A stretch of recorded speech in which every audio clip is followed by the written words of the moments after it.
Hey guys, I'm back. I'm doing a video of Dr. Peterson, the choice we all have, but only a few apply it.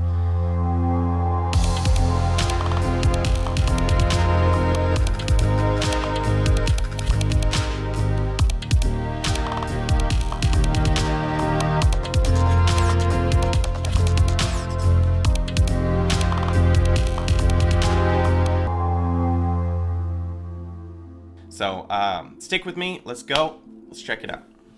When I was 25 or so, I probably weighed about 138 pounds. I smoked like a pack of cigarettes a day. I drank tremendous amount of alcohol. I was from northern Alberta, this rough little town up in northern Alberta called Fairview, and there were long winters there, and my friends were heavy drinkers, and most of them dropped out of school by the time they were 15 or 16, went off to work on the oil rigs, and it was a rough town, and we drank a lot. And I started when I was 14, and you know, and so I had a lot of bad habits, let's say, and things that were, and I wasn't in great shape physically, and I was also still intellectually obsessed by as I am now, and so that would have been in 85. But I decided around then, about 85, 84, something like that, maybe a little earlier, that I was really going to try to get my act together, and so I started doing that. I first of all I quit smoking. Well, that took a long time because I eventually had to quit drinking too in order to quit smoking. And I started working out, started playing sports, which I'd never done. I was a small kid. I'd been skipped a grade, and I was a small for my age. So sports were never, especially team sports, were never really a domain of expertise for me. Although I skied and went trapping with my dad, and went cross country skiing and camping and all that. So, but when I went to graduate school, I started swimming. The first physical exercise routine I did, I enrolled in a swimsercise course, I think it was called. So it was me and this like really overweight kid, and like these 60-year-old women and men, they could out exercise me like mad. It was really embarrassing. Me and the overweight kid, we'd be just panting ourselves three-quarters to death at the end of the bloody workout, and these 60-year-old women who weren't in great shape were like chatting away as if nothing was going on at all in the pool. So that was quite embarrassing, and as was going to the weight room, because when I started I could barely bench press 75 pounds, and people used to keep coming over and helping me, which was the last thing I bloody well wanted, but certainly needed. And I got to the point where I could bench press 225 pounds. I think that was the best I did, and I gained about 30 pounds of muscle in a year and a half. So that was a good thing. So like I was kind of a wild man, and I'm a little bit manic in my temperament, and so I was kind of going every direction at the same time. So, and I don't regret that. I had a fine time when I was a kid, but I needed really to get disciplined, and I had to do it because I was working on these hard problems that I've been discussing with all of you, and I've been working on them really obsessively since I was probably about 18, maybe even earlier than that, and got to the point around 25 when I was in graduate school trying to get my PhD, so doing all my research. Like I published 15 papers by the time I graduated with my PhD, which was I think by a fairly large measure the most papers that any graduate student at that time had ever published at McGill. I think that's right. It might have been twice as many, or maybe twice as many, maybe even three times as many. And at the same time I wrote Maps of Meaning, which was a terribly difficult thing to do, because I was writing about 3 hours a day doing that, and I couldn't do all that and continue with my misbehavior, my sort of what would you say, my hedonistic Tendencies. my massive hedonistic consumption of alcohol and all of that. I just could. We all have these hedonistic tendencies. And things we just tend to do and that aren't good for us, and we have to be aware of them and realize their impact on our impact on the world, and that's the reality. We have to choose between hedonistic tendencies or our purpose and meaning and impact on the world, and that's the reality. So sometimes I feel like probably I have been able to balance it out so that I can continue doing a little hedonistic activity and still have somewhat of an impact on the world. That's not good enough, right? That's not good enough. We have to be aware of what we're doing and how it's impacting our ability to fulfill our purpose. And so that's what he's talking about, like as a young man, being aware and realizing he had to quit these things to have the impact that he wanted to have. Powerful. Couldn't keep it up and also work seriously on the issues that were at hand. So, I had to stop. That's a sacrifice. I had to stop messing about and straighten myself out. And I got married. Well, the woman who's my wife, Tammy, who I've known since she was 8 years old, she lived across the street from me in this little town called Fairview, and I was in love with her like the first time I saw her, which is quite the bloody thing. So that's worked out pretty well for me. But she came to live with me about the same time, and we decided jointly to get our act together, and we swore that we'd tell each other the truth, which I think she's actually done better than me. Like I don't think she's lied to me ever in our entire marriage, which is unbelievable, and it's been so useful because I can really tell her things and we can really talk. So I tell you, if you want to have a good relationship, man, you embed it in the truth, because if you don't embed it in the truth, you don't have a relationship. It's right. Just lies. It's a tissue of lies, and it will dissolve in the chaos as soon as a crisis comes along. So the truth is a terrible thing, but not compared to falsehood. Yeah. So, all right, so let's look at the live chat here. You hear the egalitarian clarion call everywhere. Everything should be equal. Everything should be equally distributed. We should strive for equity. It's like wrong. Wrong. Especially if you're a conservative. Wrong. What we want are just hierarchies of competence. Mm-hmm. Not everyone's a neurosurgeon. That's right. Well, okay, so on the issue of equality, we want equal opportunity for everyone. But the fact of the matter is, nothing's equal. Nobody's equal. We all have different talents, different things, and there are people that don't have talents in areas, and there's a hierarchy. There's a high to low, and that's true with people. Does that mean people aren't intrinsically valuable? No. Every person is equally valuable, but mental, physical, capacity to learn, everything, like there's hierarchy structures. Hierarchies of competence. Not everyone's a neurosurgeon. That's right.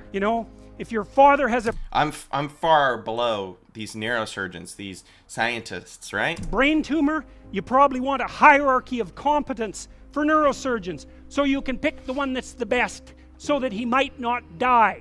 Yeah. That's what a hierarchy of competence is for. For the postmodernists, there's no hierarchy that isn't based on power. Well, because they think the world runs on power. Right. And that's why they're willing to use power to get what they want, because it's the only thing they believe in. But a valid hierarchy of competence, it's God, we need those things, man. We need the best plumbers. We need the best contractors. We need the best carpenters. We need the best lecturers. There has to be a hierarchy of quality. And not only so that we know who the best are and can reward them properly, but so that we can reward them so they keep being the best. It's like, if you have a great educator, if you have a great leader, if you have a great thinker, you want to reward them so they keep thinking and they keep educating so they can tell you something. It's not a reward for their intrinsic being. It's a calculated move on your part to suck everything out of them that's valuable as fast as you can. That's what a hierarchy of competence is for. And the idea that hierarchies of competence don't exist it's so cynical. It's such a pathologically cynical idea. And it's actually quite patently untrue, because here's an interesting tidbit from the psychological literature. Let's say you want to determine what the best predictors are for lifetime success in a Western society.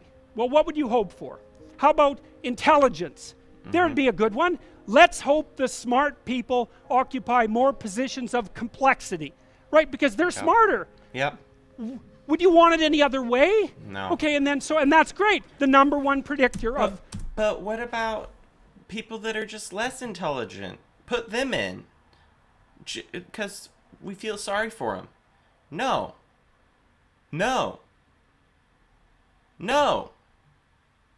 I truly believe every human has a purpose. Stop trying to force equality. It literally deteriorates freedom. It deteriorates reality. Would you want it any other way? Probably cut that out. Okay, and that's great. The number one predictor of accomplishment in Western societies is intelligence. So that means the system works. What's the number two predictor? Conscientiousness. Well, what's that? It's a trait marker for hard work. So who gets ahead? Smart people who work hard. Now, that doesn't account for every bit of the difference between people in terms of their hierarchical structure, because hierarchies aren't perfect. They're corrupt. People get to the top sometimes because they're psychopathic, although, believe me, a hell of a lot less than you think. Yep. Because a psychopath has to keep moving from place to place, because once he reveals himself as deceitful and untrustworthy, he has to go find new suckers to fleece. That's right. So the idea that, there's no distinction between a CEO and a psychopath, it's like, that's only made by someone who A, knows nothing about psychopaths, B, knows nothing about CEOs, and C, has something fundamental against the entire capitalist structure, because it's simply not true. Oh my gosh. Corrupt, sometimes, greedy, sometimes, short-sighted, sometimes running companies that are doing their best to auger themselves into the ground, and so, it's bad people running a dying organization. But generally speaking, it's not the case. Our hierarchies of competence are reasonably functional. And not only are they functional, they're valuable. We need to know who the competent people are, and we need to reward them. And even more importantly, we need to tell young people, hey, there's some hierarchies of competence out there. Like 1,000 of them.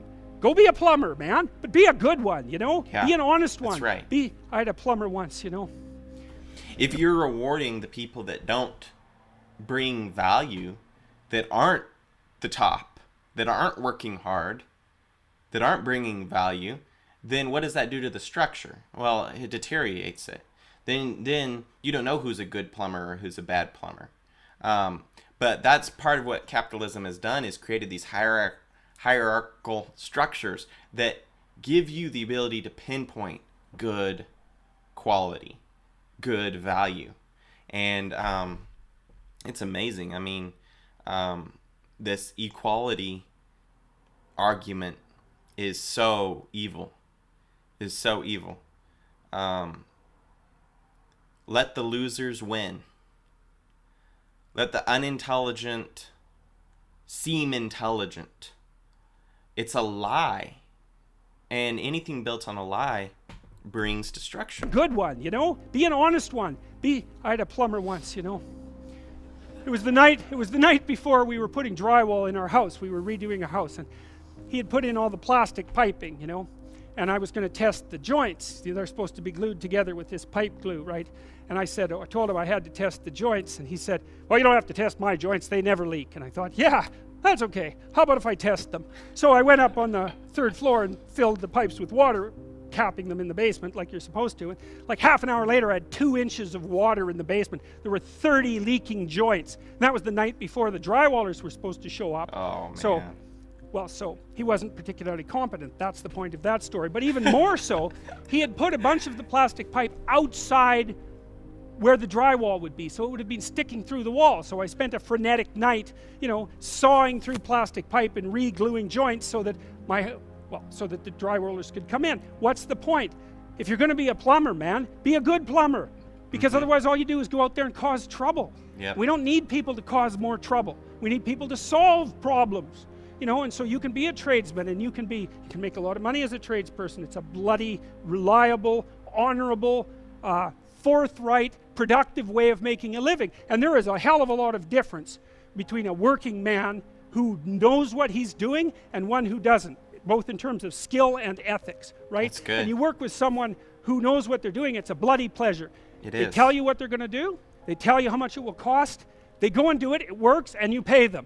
Perfect. Everyone's happy. Let's go. And that's what happens when you have genuine hierarchies of competence. And so you listen to these panderers of egalitarianism and equity, and they fail to recognize completely that there are differences in rank between people. It's not such a terrible thing, man. Maybe you wouldn't be a great lawyer. Like, it's certainly possible. Most people aren't. Right. But that doesn't mean there isn't something you could be great at. There's Exactly. lots of hierarchies to attempt to climb, and if you fail in one, go try in another. But the point is, you're still trying to aim for the top, and what the hell are you going to do if you don't try to aim for the top? Flap about uselessly and whine about your life? It's not helpful.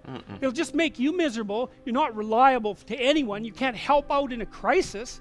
It's like, so you tell young people, and this is another message for conservatives, like, I don't care what you're going to do, but go out there and make something of yourself for God's sake. Be an honest person and work and get to the top of whatever it is that you want to get to the top of. And stand up for yourself like a respectable human being and be a bit of a light on the world instead of a blight. You know, and you can tell young people that, and they haven't been told that by anyone now. And so the young men are so hungry for that it's painful to watch. They're so relieved when someone finally comes up and says, hey, you know, you get your act together a bit, discipline yourself, see if you can learn to tell the truth, concentrate on something for a year or two, you could be a bloody world beater. They think, really? That's possible? Wow, that would be interesting. That might make life worth living. It's right. like, yeah. Purpose. It's amazing. We're telling people, go out and change the world. But they think the way they can change the world is through activism and their new age postmodernist ideas. They think they're going to completely turn the world over and rebuild something better. That's how people are believing they're going to change the world, these young people.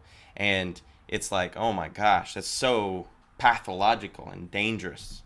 Yeah, it might. So why don't you go do it? That's what the damn universities were supposed to be teaching people. And they've forgotten that's that. Right. I went to Harvard a month and a half. I used to teach there.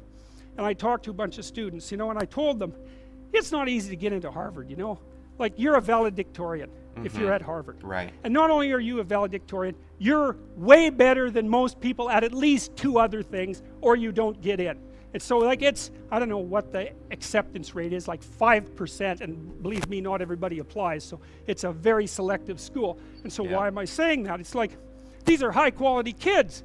So I told them what I just told you. It's like, here you are at Harvard. It's like, get yourself educated, man. Read some books, learn to talk, learn to think, make yourself into something. Get the hell out there and make the world that put you here happy that you were put there in that great institution. Yeah. You know, and they came up to me afterwards and said, God, I wish someone would have told us that when we were in our first year. It's like, Jesus, why didn't someone tell them that? For God's sake, it's supposed to be the greatest university in the world. Is it so difficult to figure that out?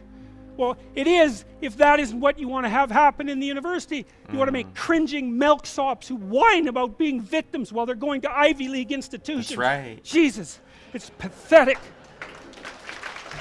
I freaking love this man. Because I don't remember who it is, but he's done research on this theory that the idea of class and how it used to be based on wealth is now based on ideas and the purveyance of ideas. And it's a theory, but he's gone through and done a lot of research and is bringing forth a lot of research that kind of points towards this. And basically that means that the people that are pushing these terrible ideas the most are the elite. And that's people in these Ivy League schools, Harvard and Yale and et cetera, et cetera. These people, so basically they're defining their class. They're defining, it used to be you could define your class by statement items, by wealth portrayed. And that's car, that's phone. Well, it wasn't phone, but you know what I mean. It's items. Now, the poorest and the richest all have the same things. Everybody's wearing Gucci and Jordans and has $1,000 iPhone. That's the fact of our society.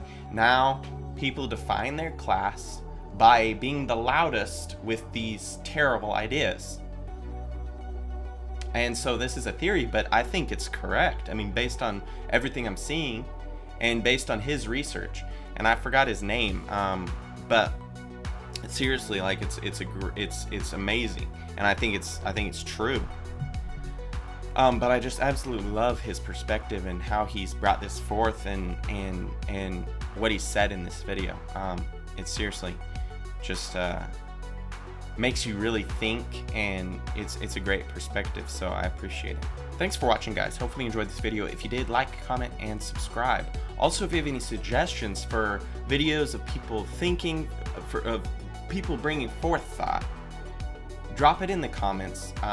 People that you're listening to, that you're really formulating thoughts with or from, drop it in the comments. I want to see what you guys are watching. Make sure to also go check out my Patreon. That is where you can help support this channel, grow it to the next level. Link in the description below. Thanks for watching, guys. I will catch you in the next video. Peace.